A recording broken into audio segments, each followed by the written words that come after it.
Fishy, fishy, fishy, fishy, fishy, fishy. That's the closest I will come to fishing. Now, this, guys, morning, welcome, is a lionfish. Apparently existing in our waters, I think especially in Tobago. And there are some poisonous elements to the fish. But I understand it's a very rare, it's very sweet, it's a wonderful fish. And I have a lady this morning that's my foodie friend that apparently learned to dive down deep in the sea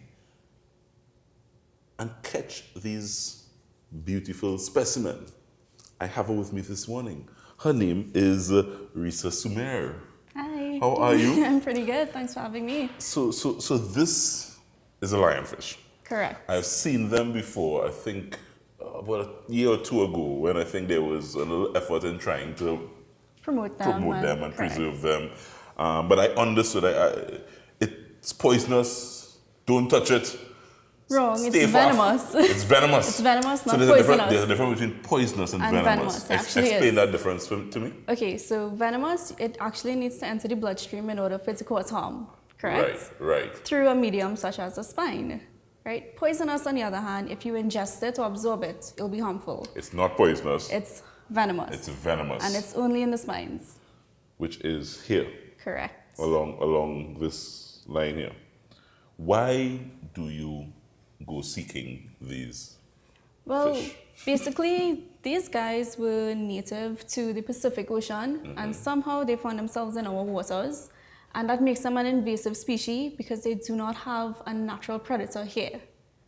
Not only that, they can reproduce at an alarming rate, and that paired with their voracious appetite is just an awful combination for the health of our reefs. So these guys can actually clear out a reef in no time, and they feed on commercial fish. So snapper, grouper, juvenile lobster, crab. So therefore you can see the link as to how it will be detrimental to our fishing community. Right.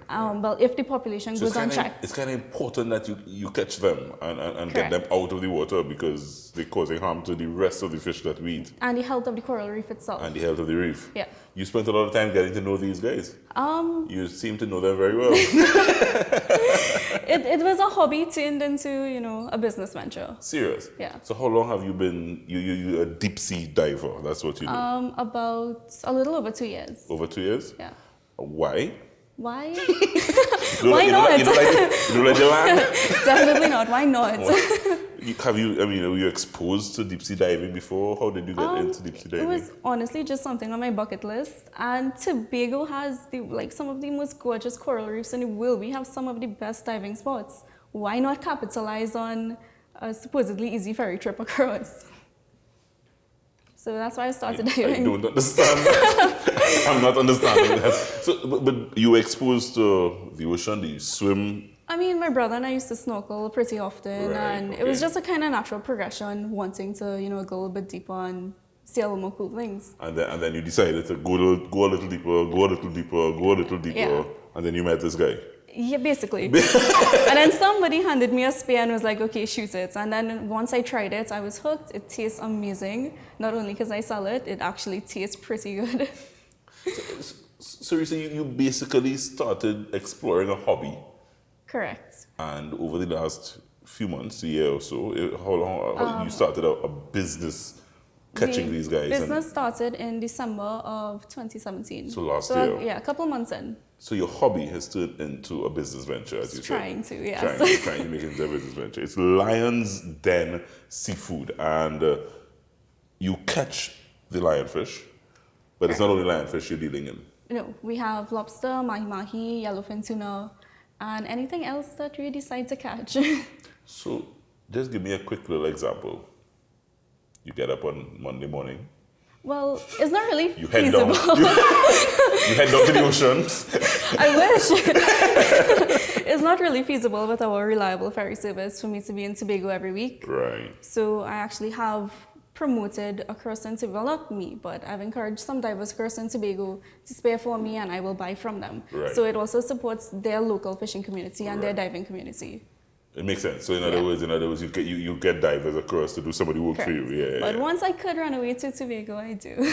You look like you enjoy diving and going down. Yeah. So you actually go down. The actual process of catching the fish is down, full gear. Somebody will hand me a spear. You go look underneath the rocks, look in little crevices, and you just the spear and stick them. And they don't like run or attempt. They're actually not that aggressive. They're not aggressive. Their survival instinct apparently with spears isn't that great. So you can go straight up to them and spear them. Wow, okay. So they cooperate with you well. Very well. Yeah, okay, cool. So guys, Riesa brought a dish. I don't think she cooked the dish. We'll tell you that story in a minute, but she brought a dish for us. But before we showcase that dish with this wonderful fish, you're going to just kind of show us how simple it is to handle and clean the fish. Basically. Yeah, but is it on the market? Because I don't see it. I don't think so. You have to like come to someone like you to access the fish. And I think right now I might be the only supplier of it. Serious? Yeah. So that's what we're trying to really like build a whole industry around lionfish. Right. So you touch it. You're using this, I'm supposing. Yeah. Just in case. Yeah. So you have to now be careful because the spines. They do have venom even though it's dead. Yeah. Even though it's dead. Yeah.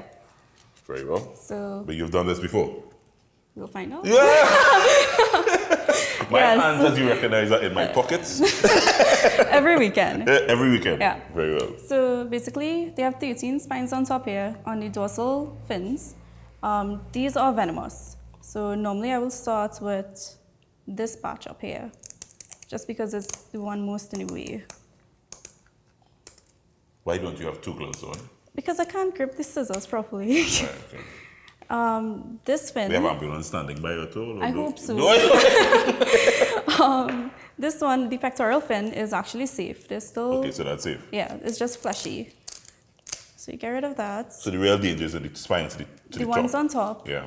These underneath here have one spine each, which contain venom. So get rid of those as well. Right.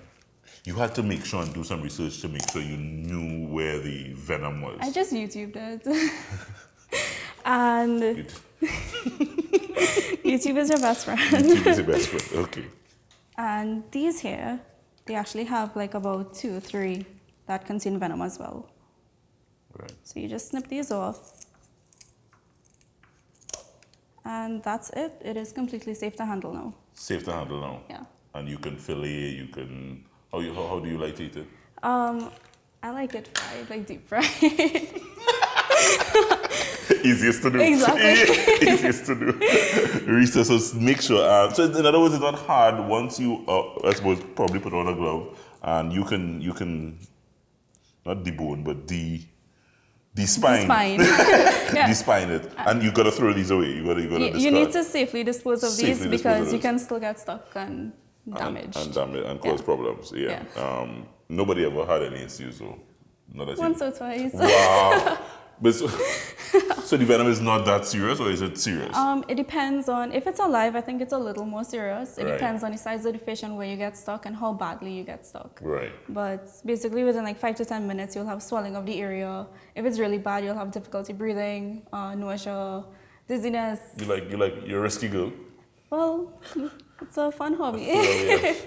When we come back, Riesa will show us a dish that a chef that we got to know a couple of weeks ago prepared for her. And we'll tell you that story after this. Lots to come on the show, guys. My foodie friend this morning is the adventurous Riesa Sumair of Lion's Den Seafood. She has taken on an entire new project of catching and making sure that these guys don't destroy our reef, and also we can get some fish to eat. Come on back, TNT. Here's a little peek inside what's coming up on the show.